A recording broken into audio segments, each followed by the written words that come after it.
Hi everyone, welcome back to the channel. So today I'll be continuing with the explanation for functions. The second last objective, I believe, for sketching the functions and their inverses.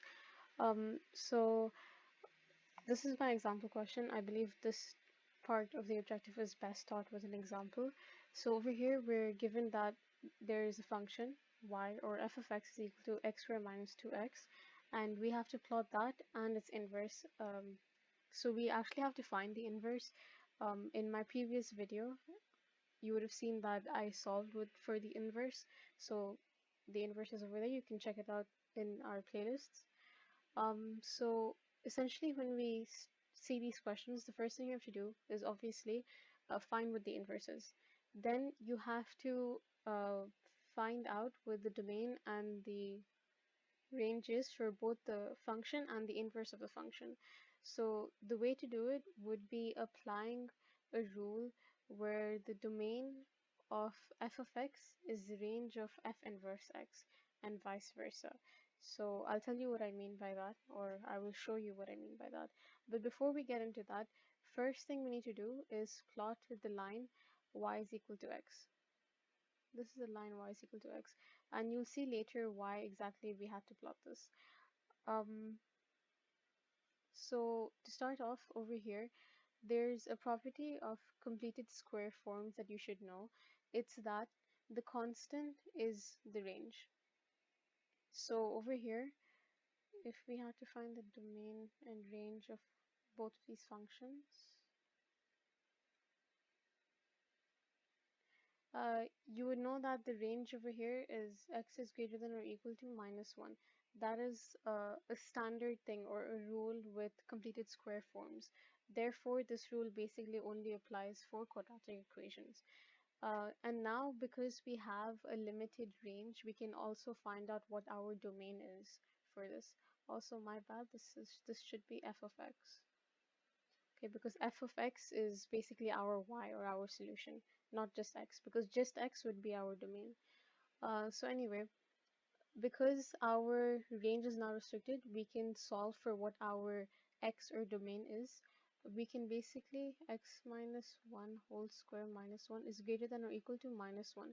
So the reason why I'm doing this is because all of our solutions should be greater than or equal to minus 1, and that was given to us by our range. So if we solve for x, we get x minus 1 whole square. Minus 1 goes to that side, will become 0. And if we root 0 is basically 0, then, okay, sorry, this is supposed to be greater than or equal to okay. So x is greater than or equal to 1. So this is what our domain is now.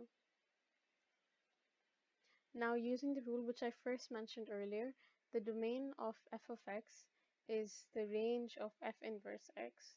Therefore, the range for this equation over here, it would be greater than or equal to 1.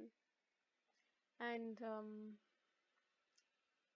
following the vice versa rule, the range of f of x would be the domain of f inverse x.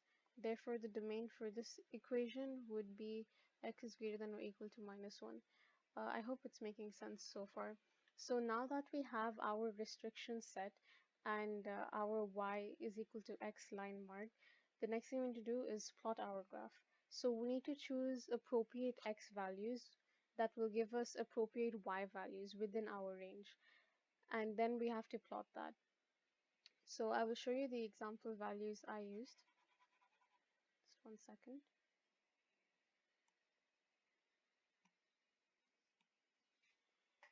Okay, so these are the values I used, and I used these values specifically because it fit within my domain, and then the answers they gave fit within my range, as you can see if you would take it and substitute it yourself. So I'll just plot this right now.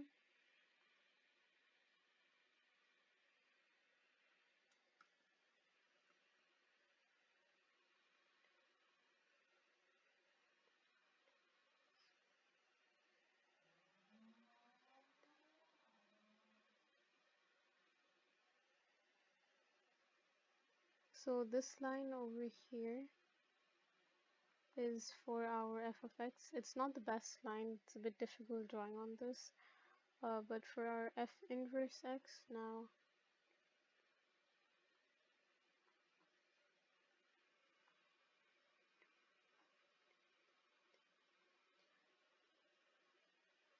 this is the line for our f inverse x. So you'll realize over here that they're actually mirror images of each other. And if you do get mirror images, that means you're doing it right. Because that's a property of plotting f of x and its respective inverse. So that's it for this question, really. If you have any more doubts or other questions you'd like us to solve, please do leave them in the comments below. If you want some more example questions, do let me know. And if you found this useful, consider subscribing. We make more content like this, and give it a thumbs up. That's all for this video, and I hope everything made sense. I'll see you in the next video. Bye bye.